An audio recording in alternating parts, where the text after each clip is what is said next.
Hi, my name's Paul Miles, and I'm here to give a talk about Thomas Paine, the writer, author of Right of Man, Common Sense, Agrarian Justice, and many other books in his long writing career. And the reason I'm talking about Thomas Paine is that he was another figure that was great at the same time and around at the same time as Erasmus Darwin.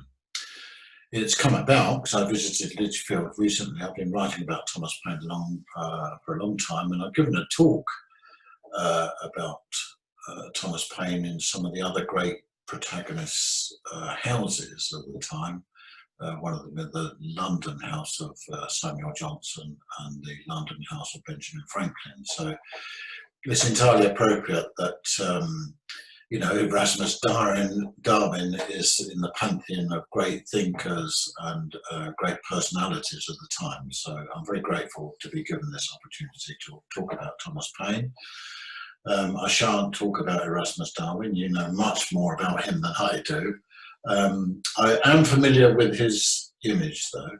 Another part of my life is as a psychologist. I teach medical students at the Brighton and Sussex Medical School, and I teach about psychology and substance use and misuse. I've been doing that for some 6 years, and I've been a fellow of the Royal Society of Medicine for some 15 years. And up in the library there, which I go to quite a lot in Wimpole Street, right at the entrance to the library there is a really quite a large portrait of Erasmus Darwin. So it was great to come up to Lichfield last year to visit Samuel Johnson's house and Erasmus Darwin's house. So once again, thank you for this. So here you see Thomas Paine. This is a portrait made of him in 1790 in London. There's very little seen in this portrait, actually. We don't know where the painting is. And commonly for the time, it wasn't signed. So we'd love to find this. If anyone knows where this painting is, please come forward. This is a photograph of the painting that we found in the archive, the Hines archive of the National Portrait Gallery. I found it some 9 years ago when I was looking for images.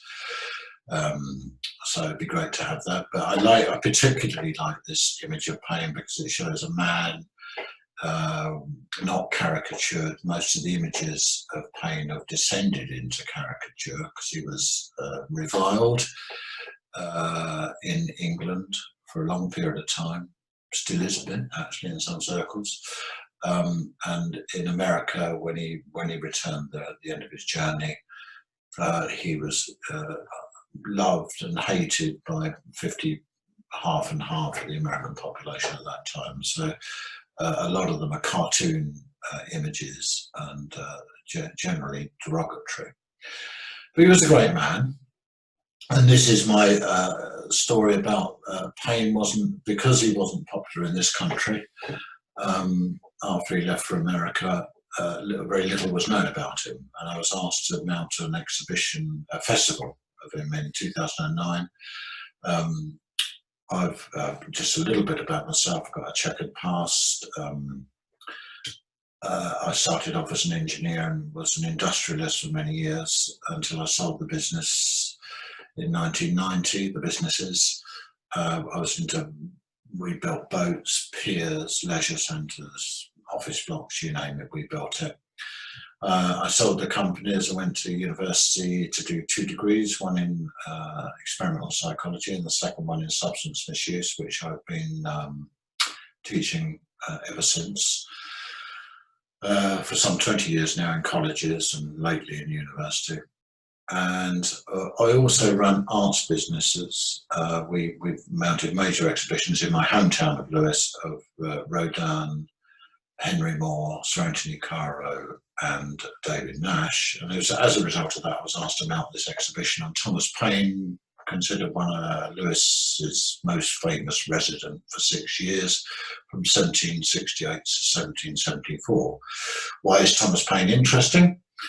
Well, he came from a lowly background, born in Norfolk in 1737, arrived in Lewes in 1768, having previously been dismissed. He'd had a checkered career himself. He'd apprenticed as a stay maker under his father. That's making stays for females. A short spell as a privateer on a privateer ship. He worked as a teacher, part-time preacher, a stay maker, and then trained as an excise officer, being dismissed in Alfred for what's known as stamping. We'll talk about that later. Being reinstated and came to Lewes in 1768 as an outrider of excise. He stayed here for 6 years. We'll talk about that period later. He then went to America, where he edited the Pennsylvania Magazine and wrote Common Sense, which is a single document that kindled the War of Independence. Hugely read. He then wrote 13 crisis papers to steady the troops during the War of Independence. Common Sense really lays out why America, the North American colonies, can break free from Great Britain, and ridicule the monarchical succession, hereditary succession. After he wrote the 13 crisis papers, and the War of Independence was over, he came to England, wrote Rise of Man Part 1 and Part 2, many of you will be familiar with. One in support of the French Revolution, Part 1, Part 2, laying out welfare state. He later wrote, amongst many others, the important ones, the standout ones are Agrarian Justice and Age of Reason, where he ridiculed organised religion. He remained a deist, but didn't like organised religion and thought the Christians were the worst of the lot. He was elected to the French Assembly just after during the French Revolution, and was jailed himself during the bloody phase by Robespierre, escaping very narrowly escaping the guillotine. Returned to a long life, and he then returned to, he'd been tried in absentia for writing Rise of Man Part 1 and Part 2, found guilty. If he'd returned to England, he may well have been executed. He didn't. He returned to America, where he lived out his life, a fairly lonely figure, actually. He communicated with Jefferson and a few of the others, but he didn't really write anything more too useful, bits and pieces. And died in 1809, a long, interesting life, and a great writer. This man wrote books that were more popular than the Bible. He was incredibly famous in his time. And to this day, 2 or 3 biographies of Paine come out every year. So it's extensively written about. But what I was interested in was his time in Lewes, and how could this man be catapulted from nowhere to a writer on the world stage in the same time as your man Erasmus Darwin was firmly central to the Enlightenment here. Paine was likewise in his own way. So these were great thinkers. Him, Benjamin Franklin, Erasmus Darwin, men of ideas, men of action. So here we go. This is Paine in 1790. This is Lewes, painted by Dominic Serres in 1760. I like this painting very much. It's a big painting. It's in private ownership, but they've allowed me to reuse it like this and reproduce it in the books that I'll show you in a minute. This is Lewes from the south, 8 years before Paine arrived. So he did paint it in 1768 again, but the painting isn't quite as good as this one. It's not as big. This is 2 meters wide and 1 meter high nearly, and lays Lewes out. A view from the south. Here's the castle. Here's the spa where Thomas Paine got married to Elizabeth Olive. There's Pelham House, the Duke of Newcastle, the Prime Minister at that time. His residence in Lewes. He had houses all over England. And Lewes looks much more or less the same as it does today, actually. Dominic Serres, later marine painter to King George III, known for his accuracy. And I can recognise many of these buildings here, having been born and bred in Lewes myself. I know Lewes well. And I've managed in one of the books, this book here, I do comparative photographs of Lewes then and now, and you can still see the mound and other other parts of Lewis there. There's the mound, it's still there. I take photographs of that now, and other features of Lewis that are exactly the same. So here we are. This is the, I wrote the first book in 2009, just after the festival that we run. I've just been asked to put an exhibition on Lewis railway station, actually, just before the lockdown. I got it all ready and we couldn't put it up. It's waiting to go up and we will get back to normal again. But I've added some essays and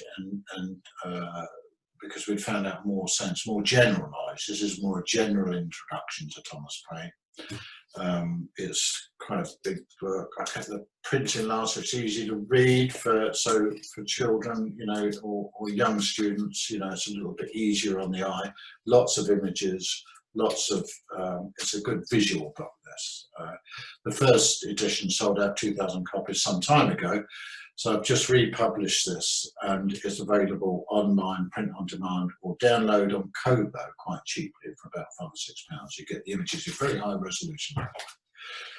And there's some extra essays. What's also interesting is that the two Englishmen most implicated in the War of Independence of the North American colonies are Thomas Paine, who wrote Common Sense, and General Sir Thomas Gage, who was Commander-in-Chief of the British forces and had been for some, very important over there for some 12 years, really getting America civilized, actually, improving roads, ports, treating with the Indians. He was a loved governor of New York. Awarded the freedom, and he was there for the beginning of the War of Independence. He heard the first shot fired, the shot that was heard around the world. But according to his, not his direct descendant, but he is an ancestor of Deborah Gage here, who writes in this book, who's the family historian and curator of the Gage family home at Fell Place, which is only 5 miles from Lewis. So the two men, really highly implicated in this huge, hugely important war, both had strong connections to Lewis, and it was almost for sure that they were both in Lewis during this period, 1768 to 1774. Paine lived here then, and General Gage visited his brother at Fell Place. The ancestral home that's been in family ownership for 700 years lies just outside Lewis. And Deborah Gage writes about her ancestor in this book, and we've been able to add information. I'll show you here. Before we get to that, something else came up in between times, the publishing of that first book and the second edition. Is that the separation document came to light, where Paine separated from his wife. It wasn't clear exactly what happened here, but this separation, until the separation document came forward, here is the separation document, whereas Elizabeth Paine gave her husband £45 in settlement. She paid him. Now, there's all sorts of research gone on behind this essay here. A lot of it sexual, a lot of it really interesting. I spent a long time in the Balkan Foundation in London, looking at what people thought about sex at this time. Yeah, very interesting. Lewis was a court lead. There were prostitutes working in Lewis at that time because it was a court lead. There are reasons behind that. You didn't have to be a freeman to do business, and it's a sort of business. Elizabeth Paine was an upstanding member of the community. Elizabeth Olive was the daughter of the High Constable. Paine moved in with them when he arrived into town. There's all sorts of details here. Elizabeth Paine, the marriage wasn't consummated, and Elizabeth, invoked a piece of canon law at that time, citing that as the marriage had not been consummated, that it didn't exist. Now, in order to do that, Paine had to be inspected by 3 doctors to see if he had capability. And the way that they did this was with Chinese explicit Chinese drawings of a sexual nature to see if he had, the term they used was apparent ability. Well, apparent ability he had. So that meant that she could not, the marriage couldn't be dissolved, or it wasn't even dissolved. The police are coming along meant that the marriage never existed in the first place. So they had to separate, and therefore this document had to be drawn up. And it's a lie. I have transcribed it, and that whole area of inspection is really interesting. The way they thought about the reproduction, they thought that in the male sperm there lived animalcules, little homunculus, little people. They also thought that the females were the predatory sex at the time, not males, females. So very different way of looking at sexuality in the 18th century. So we'd like to think we've moved on from that now in the present day. I rather suspect it ebbs and flows. But there we are. That's an interesting bit, and something Erasmus would have been very interested in, I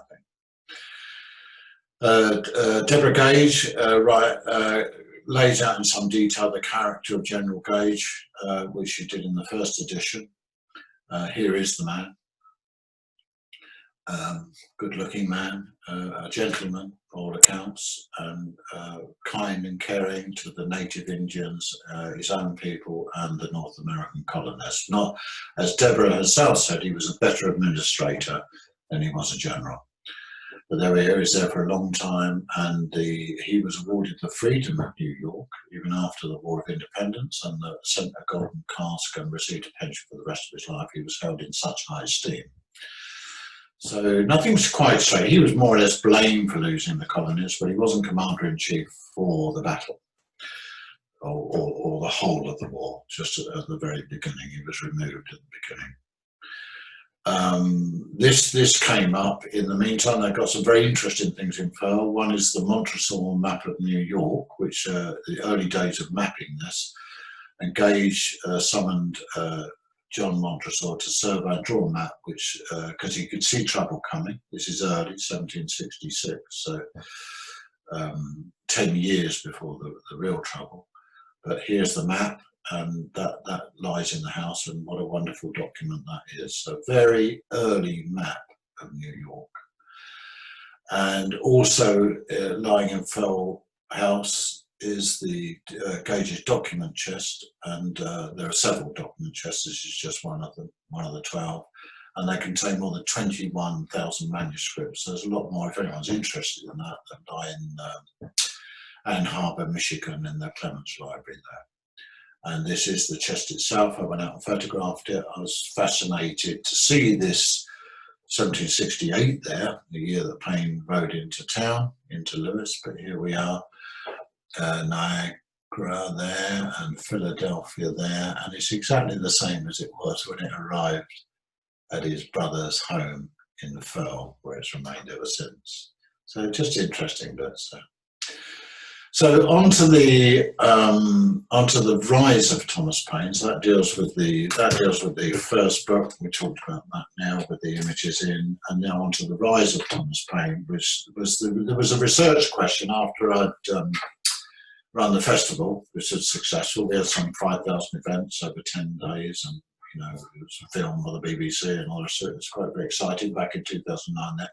But there was a research question to answer, and so Paine struggled because George Chalmers, under the Pitt government, after the Rights of Man, after he'd gone to France, he was tried in absentia, never to return to England. George Chalmers was employed by the Pitt government to write a biography of Paine. Now, it's a fairly accurate biography of the facts. He was an assiduous researcher, but he didn't miss a chance to defame Paine. And even he praised the document that we're going to talk about today, the Case of the Officers of Excise. Paine wrote while he was in Lewis, before he went to America, before he knew anything about revolution. He was working as an excise officer at Lewis, and he was chosen to write the case of the officers of excise, an October pamphlet of 21 pages. And even Chalmers said it was well written. And Chalmers hated Paine. He was paid to hate him. He paid £500 to hate him. So the case is a detailed account of a very large organisation, the Excise Service, beset by corruption from within and above. Paine's style, he shows it, he's highly empathic, and he gets philosophically to the core values of human decency. And it's a reductive philosophical exercise, cleaving to the heart of decency and exposing the dark side of human behaviour. Here it is. That's the front of the pamphlet. There were nearly 4,000 copies of this printed in Lewis by the owner of the Lewis newspaper, the Sussex Weekly Advertiser. Now, you know, when you talk about someone going from obscurity to world status, and Paine, make no doubt about it, Paine is world status. He's considered one of the founding fathers of the United States of America. He coins the phrase the United States of America in the 13 Crisis papers that he wrote during the War of Independence. So how does anyone go from a nobody, from a lowly outrider of excise, to someone on the world stage as a writer? It's very unusual now, even more unusual then. This is the front of the pamphlet. This is what it lays out, the case of the officers of excise, qualifications of officers, and on the numerous evils arising to the revenue from the insufficiency of the present salary, addressed to both Houses of Parliament, and one of these was sent to every officer of excise in England, about 2,800 of them, and to important business people in every town in England. So this represents the first national unionisation of workers ever in the world. There wasn't a union existing then. And the Chalmers said that Paine was just a troublemaker, he was a rabble-rouser. Well, he couldn't have organised this. He couldn't organise this now without help from a national organisation, and there were no unions then. So this question was out there as unanswered. So I looked for clues. We know that he wrote to the great Oliver Goldsmith, a friend of, a member of the Turk's Head Club, the literary club. They met at the Turk's Head with Johnson, Garrick, Reynolds, Burke, all the great thinkers at the time. And Paine, Goldsmith, of course, writes The Deserted Village and She Stoops to Conquer. This is in the letter. This is just to show you Thomas Paine's signature. But these are the bits, these are the clues. So Paine says in this letter to Goldsmith, talking about the case of the officers of excise, and he said he's been the principal promoter of a plan to apply to Parliament this session for an increase of salary. A petition for this purpose has been circulated through every part of the kingdom and signed by all of the officers therein. Now, this clue had really been missed in the hundreds of biographies that have been written to Paine up until the day. In fact, the case of the officers has been largely ignored. And I felt that it was in this writing that might explain Paine's meteoric rise. So here we are, just, you know, to answer Chalmers, if you like, is my first and only attempt, and even now I should not have undertaken it had I not been particularly applied to by some of my superiors in office. So Paine says that he didn't start this troublemaking himself, it came from his superiors, and we will find out that it came from George Lewis Scott, one of the 9 commissioners of excise, previously tutor to King George III. Very high office indeed. Here's some of the evidence. This is Paine. Now, there are 2 components to this. There's the case of the officers of excise, which is a pamphlet laying out all the reasons why the officers of excise are in trouble. They're not getting paid enough. They have to be corrupt. And there's a convention at the time that officers of excise, if they whistle blow and say there's corruption above, they get the sack. The youngest person gets the sack, the whistleblower gets the sack. That had been happening for decades. So this is the application to the Commissioners of Excise from a committee of 8, of which Thomas Paine is on. These are the members who are scattered all over the country. Paine could not have met this. This was organised from above to look like a committee, to give it warmth and status and gravitas. This was the so that previously, that's the application from the ordinary officers of excise to the commissioners of excise, saying that they need more money. So there's a case and a petition. This is the letter from the commissioners of excise to the Lords of the Treasury, saying that they're bringing their attention to this and we need more money. They're supporting their officers in this application, 5th of February 1773. Here's our man, George Lewis Scott here. This is the answer. They received it February the 5th, 1773. It was read on February the 9th. They returned it, and there's your answer, nil. They get nothing. And they couldn't cope at that time. There'd been, the officers of excise had had their wages frozen for 100 years by statute. There'd been inflation in the country. Many other groups of people were applying for a rise in salary. That week, it went before the Houses of Parliament, an appeal from the naval officers for increased pay, and they got nothing. It was said that if we give them money, we're going to have to give everyone money. They couldn't cope. They didn't know how to deal with this inflation, so they got nothing. So there was something missing. The signatures were missing, and I'd been working on this for some 7 or 8 years, and it was very distressing that we had the case, we could read the case, and that's this book here. This is the book, The Rise of Thomas Paine, which the details will be afterwards. I'll send you the links on, and this is the detail of this research. I couldn't write it because I couldn't find the signatures, and I was looking and I was looking. Until one day, I was working with Professor Watmore. He'd taken on as a DPhil student, and I was taking students up to the National Archives and teaching them how to look through certain resources. And we were going through the Treasury boxes, which are uncatalogued. There's all the T1 boxes in queue. You have to go up there and ask for, successive boxes. You get 6 boxes out a day, 2 at a time or 3 at a time. And they're uncatalogued. You just go through these loose leaves of paper. They've got numbers on them, but they're not catalogued. You don't know what's there.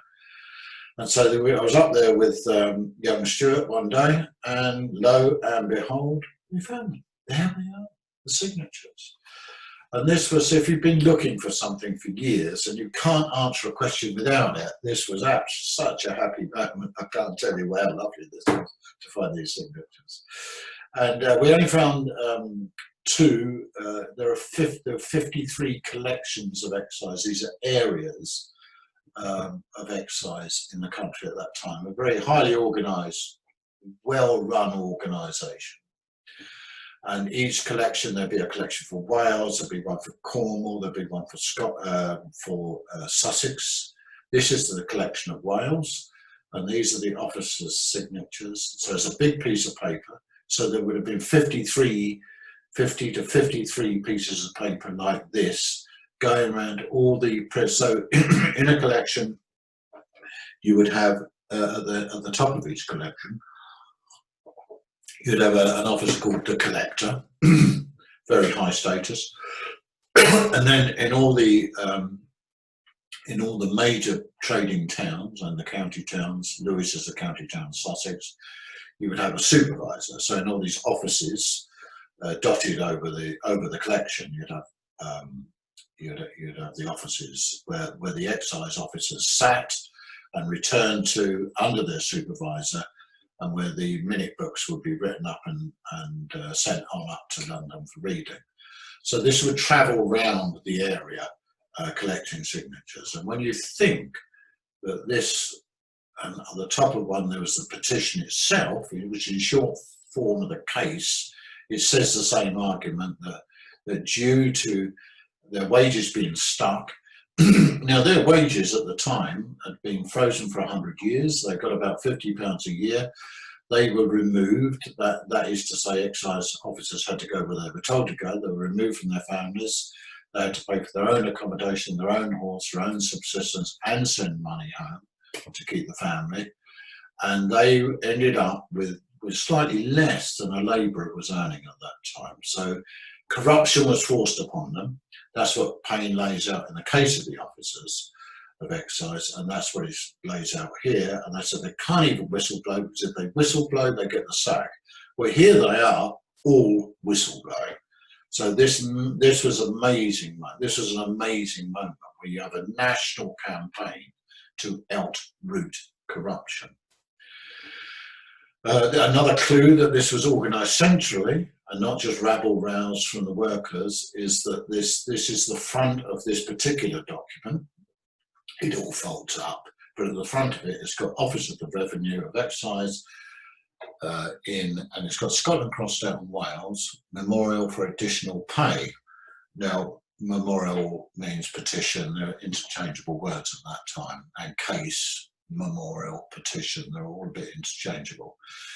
But the fact that Scotland's crossed Wales and Wales is put in means that it was meant for Scotland, sent to Wales in error, they crossed Scotland out, put Wales in, proves that it was written, prepared, the petition and the paper, and sent out centrally. So it's another clue, a forensic clue.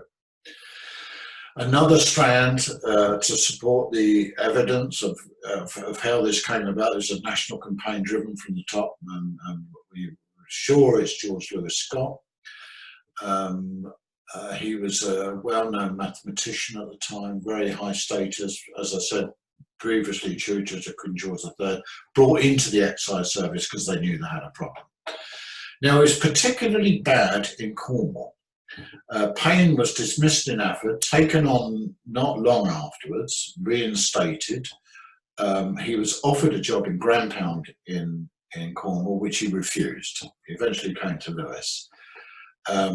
And when we were looking through the minute books, now these minute books are made up, as I said, in all the under all the supervisors in all the towns, from all the collections. They would go up to London to the central office once a month, where they'd be read out to the commissioners, to the 8 or 9 commissioners, depending on how many at the time. And there were very short entries. There were character references of officers. They were reports if they misdemeanored, which they often did. And the commissioners would make the decision whether to dismiss them from service, or move them, or demote them, or promote them if they've done particularly well. They're normally very short, you know, they're very, perhaps 2 inches of entry per item. Well, we came across this one from Cornwall at the same time that there's petitions going around, 20-page entry from Cornwall, mass exposure of corruption. And it was read out on the 12th of July, 1768, which is the year that Paine rode into town. And you can see from the earlier documents, 1768 and 1769 was the year that the petitions were going around as well, to be signed by all the officers. And this time the collector did get discharged, and supervisors were moved, and there was a big sort out. So this is a national campaign, first union of workers to appeal for better pay and conditions nationally ever in the world. Quite a big claim, isn't it? So this is just an example of the minute book, how nicely they're written, and this is the start of the Cornwall debacle, and it says, having not changed the letters of the hide stamps in many of the divisions as frequently as ought to have done, and it goes on 20 pages of every trick in the book, and naming names and outing them. Amazing moment. So there's another strand that allowed me to put this story together, which is the local newspaper, the Sussex Weekly Advertiser or Lewis Journal. William Lee, who remember printed nearly 4,000 copies of the Case of the Officers of Excise, printed here in Lewis, also started the very first Sussex newspaper, the Sussex Weekly Advertiser or Lewis Journal, in 1746. And I was able to digitise this newspaper very hard to read on microfilm, so it's taken me years to classify them. There's just a dump of PDF files. I couldn't word scan them, they're too smudgy and dirty. So I had to put them into years, months, weeks, pages, and then find out a way of sorting out the information. And I've color coded it. It's blue for Junius. Some of you may have heard of Junius, who blew the whistle on the government. We don't know who Junius is to this day. But the fact that Lee was reprinted originally in the Public Advertiser in London, Lee reprinted Junius, and Lee would have been risking his neck. Everyone wanted Junius. The government really wanted Junius, and they were prosecuting the owner of the Public Advertiser for printing his letters. Lee took a risk here, and then the country's aflame with the Wilkes story. Some of you may be familiar with. I won't go into the storylines here. I do in the book a bit. It's in a chapter in there. But the country was then, much as has been now, just lately, aflame with indignancy with the unfairness of certain things. So this is, I'm classifying it. So I go through every article, I color code it, I put it under certain headings, and we can see here I talk about Junius. And here's just an example of what this will yield in time. It's a long journey, this one. I've been working on this for years and continue to work on it. In fits and starts, I can't do it all the time. But here's a story in the Sussex Weekly Advertiser, The Monk and the Jew, a tale. So this is interesting because Paine went on to edit the Pennsylvania magazine in America just after he arrived there in 1774. And I have all of those, and here it is, the tale of the Monk and the Jew, having appeared in some of the English magazines. And here we are, Atlanticus. Paine wrote 2 or 3 letters to the Sussex Weekly Advertiser, and used the pseudonym Atlanticus. So it's of great interest what Paine took to America with him. This is a rich resource with a lot of stories to tell. It's very funny as well. It's some very good writing in it. And I claim really that Paine learnt his craft as a craftsman writer in Lewis. You could get it by reading the Sussex Weekly Advertiser or Journal. It's a very high standard of writing. So there we are. The rise of Thomas Paine is a new story. It's Paine's progress through the Excise Service in one continuous timeline for the first time ever. His job would have been very important to him. It's about a long, slow national campaign coming to a peak. It's about Benjamin Franklin, who wasn't hiding at that point, although he was postmaster of the North American colonies, working for the Crown, the King here, and living in London. He was publicly attacking the bungling ministry in the Public Advertiser, the same journal, newspaper that Junius was writing in. I analysed the case for the first time, which shows Paine's writing style, his humanity and his skill, and it leads the way to the new research. So there we are. What was going on in the country at the same time as your man, Erasmus Darwin, was around, and all his lovely stories. This was another side another aspect to society at that time. It shows a country struggling and Paine finding a way forward, failing in that respect, if you like. Although it's interesting that all of his recommendations were taken on by the Excise Office some 50 years later, and the Excise Office themselves kept a bust of Thomas Paine in their central office. They knew what a great man he was, and they know it to this day. Graham Smith, the archivist, notes that as well. Him and some other notables, including Robert Burns, but they know Paine. They know what Paine did for the British nation. Dr. Colin Brent reckons that it was by constructing an impeccable civil service allowed us to develop empire in the way that we did with officers. If you pay your officers enough, they can be impeccable. So there's a bit of Professor Richard Watmore helped me with the title. He said I explained the rise, so thank you, Richard. Melvin Bragg thought it was worth a read, so there we are. This is the second edition of the book, so they're both are for sale at the moment. Both on print on demand. You can find them anywhere, in any bookshop or anywhere online, or find me through the Thomas Paine, the National Thomas Paine Society, thomaspaineuk.com, and I'll send you one. Or they're online. I've made them cheap. This is a download on Kobo as an ebook, this one, and it's good to download it because you get those lovely images of Lewis in very high resolution. It's in high resolution in the book. This book is available all over the world, and we're selling them in Australia, but the sales comes in, not a huge seller, but they are selling. I've made them cheap for students and for universities and colleges as a resource. And as is this one, available print on demand as well from Amazon and all major booksellers. So thank you very much for your kind attention. And I'd be delighted to take questions by email, which I think the administration of the Erasmus Darwin House will sort out. So I hope you enjoyed my little talk. And as I say, you can find me on thomaspaineuk.com. I run that website, or email me direct on the details on the Erasmus Darwin webpage. Thank you very much indeed. Bye-bye.